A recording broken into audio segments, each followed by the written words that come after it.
Menteri Pemberdayaan Perempuan dan Perlindungan Anak Arifah Fauzi menyampaikan permohonan maaf atas pernyataannya yang mengusulkan gerbong khusus perempuan di KRL dipindah ke tengah, sementara laki-laki di ujung. Arifah mengaku pernyataan tersebut tidak tepat. Terkait pernyataan saya pasca insiden kecelakaan kereta di Bekasi Timur, saya menyadari bahwa pernyataan tersebut kurang tepat. Untuk itu, saya memohon maaf sebesar-besarnya kepada seluruh masyarakat, khususnya kepada para korban dan keluarga korban yang merasa tersakiti atau tidak nyaman atas pernyataan tersebut. Tidak ada maksud dari saya untuk mengabaikan keselamatan penumpang lainnya. Menanggapi usulan Menteri PPPA terkait pemindahan gerbong wanita, Direktur Utama PT KAI Bobi Rashidin tegaskan keselamatan adalah prioritas seluruh penumpang tanpa memandang gender. Kami perlu menegaskan juga bahwa keselamatan adalah prioritas utama kami. Kami tidak ada toleransi sama sekali pun untuk melanggar atau menurunkan tingkat keselamatan dari para pelanggan pengguna jasa dari PT Kereta Api Indonesia, baik itu gendernya laki-laki maupun gendernya perempuan. Mengenai gerbong perempuan, seperti yang saya sampaikan tadi, kita tidak membedakan dari tingkat keselamatan, tidak kita bedakan antara gender perempuan dan gender laki. Ya. Yang kedua adalah selama ini kami melakukan pemisahan itu karena ada beberapa aspek. Aspek pertama adalah supaya tidak terjadi yang namanya harassment. Yang kedua adalah memberikan kemudahan-kemudahan akses untuk para perempuan atau para wanita juga. Yang ketiga adalah memberikan security yang lebih, karena itu kan lebih dekat dengan penjaga yang ada di itu, maka dari ujung ke ujung. Jadi untuk sementara aspek itu yang... Tragedi tabrakan kereta di Bekasi tak hanya menyisakan duka, tetapi juga memicu perdebatan mengenai keamanan penumpang. Usulan memindahkan gerbong perempuan ke tengah rangkaian kereta pun kemudian muncul.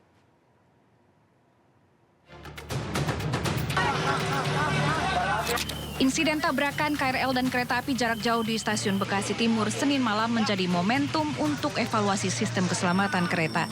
Salah satu gerbong yang terdampak parah dan juga memakan korban jiwa, yang seluruhnya perempuan, adalah gerbong khusus wanita di bagian ujung rangkaian kereta.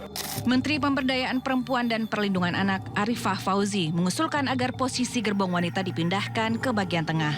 Menurutnya, posisi tersebut dinilai lebih aman dan dapat menekan risiko saat terjadi kecelakaan. Tapi dengan peristiwa ini kita mengusulkan kalau bisa yang perempuan itu ditaruh di tengah. Menurut aku sebenarnya itu bukan solusi ya. Sebenarnya solusinya adalah gimana cara membuat sistem yang lebih baik untuk KRL-nya juga dan kereta-kereta lainnya supaya terintegrasi dengan baik nih. Diperbaikin aja ya sistemnya gitu lah. Semua kan butuh aman juga gitu ya. Berarti lelaki bisa tahan banting dan tahan kecelakaan, dan itu menurut saya bukan satu penyelesaian sih, mungkin bisa lebih dikaji lagi.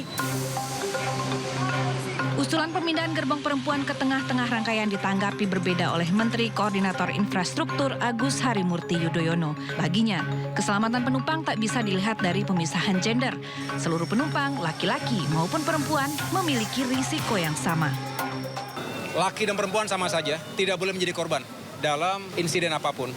Jadi yang kita fokuskan adalah bukan perempuan dan lakinya, tetapi bagaimana sistem transportasi kereta dan sistem transportasi publik lainnya ini aman, selamat.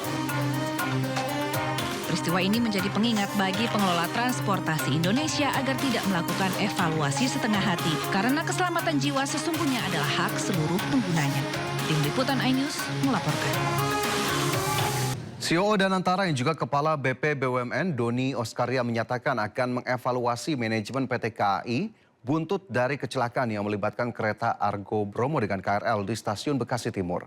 Pemerintah pun sudah menyiapkan anggaran 4 triliun rupiah untuk melakukan pembenahan di 1.800 perlintasan sebidang. Kepala BP BUMN Doni Oskaria menyatakan pihaknya akan melakukan evaluasi secara menyeluruh terhadap PT Kereta Api Indonesia, imbas kecelakaan KA Argo Bromo Anggrek dan KRL di stasiun Bekasi Timur, yang mengakibatkan 15 orang meninggal dunia dan 84 orang mengalami luka-luka. Menurut Doni, pihaknya akan melakukan evaluasi khususnya pada aspek keamanan atau safety. Pemerintah pun sudah menyiapkan anggaran 4 triliun rupiah untuk melakukan pembenahan di 1.800 perlintasan sebidang. Sekali lagi kita mohon maaf bahwa ini akan segera kita lakukan evaluasi menyeluruh, ya, baik itu terhadap operasional daripada kereta api kita, dan terutama sekali yang berkaitan dengan safety. Ya. Jadi tadi Bapak Presiden juga sudah menyampaikan akan dibudgetkan juga, disediakan juga budget oleh Bapak Presiden. Ini menunjukkan perhatian yang serius terhadap mass transportation. Dan juga perlu saya sampaikan bahwa Presiden sangat mencintai transportasi umum kereta api ini. Doni menambahkan evaluasi ini akan dilakukan secepat mungkin agar dapat memberikan ketenangan dan kenyamanan bagi masyarakat yang akan menggunakan transportasi umum seperti kereta api.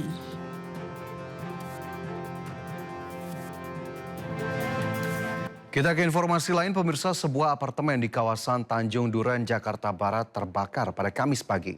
Para penghuni apartemen langsung dievakuasi. Asap membumbung dari bangunan apartemen di kawasan Tanjung Duren, Jakarta Barat. Sementara petugas damkar telah diterjunkan ke lokasi untuk membantu memadamkan api. Sebanyak 13 unit mobil damkar diterjunkan ke lokasi. Para penghuni apartemen dievakuasi agar tidak terjebak kebakaran. Dari informasi sementara, tidak terdapat korban jiwa dalam peristiwa ini.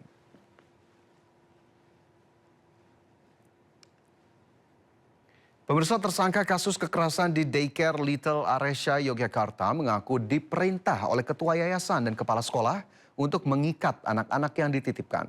Sementara Gubernur Yogyakarta dengan tegas akan menutup tempat penitipan anak yang izinnya bermasalah.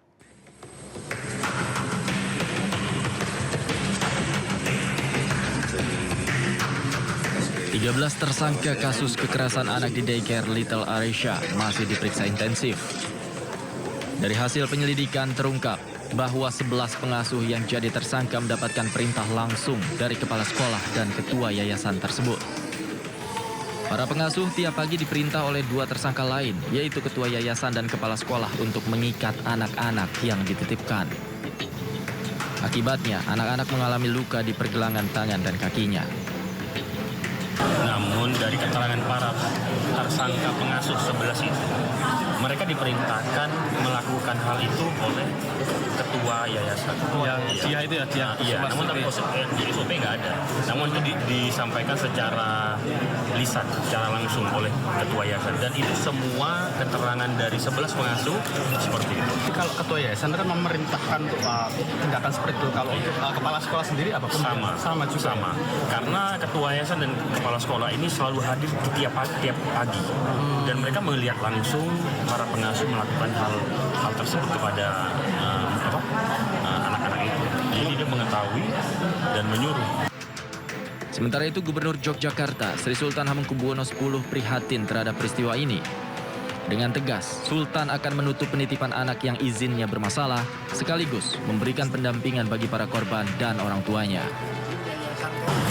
Untuk surat edaran, harapan saya kabupaten kota melakukan operasi lihat ada yang ilegal, yang tidak memberikan pelayanan tidak baik. Jadi sebetulnya kalau saya ya begitu ilegal tutup sementara supaya diproses legal. Selama tidak mau legal jangan boleh. Kasus kekerasan yang terjadi terhadap korban membuat masyarakat geram. Bahkan, tembok rumah lokasi kejadian dicoret-coret oleh orang tak dikenal. Dinding dan papan visi misi daycare dicoret dengan cat semprot berisi kekecewaan dan kemarahan. Diduga hal ini dilakukan oleh warga sekitar yang kecewa dan marah atas apa yang terjadi di tempat penitipan anak tersebut. Dari Yogyakarta, Tim Liputan iNews melaporkan.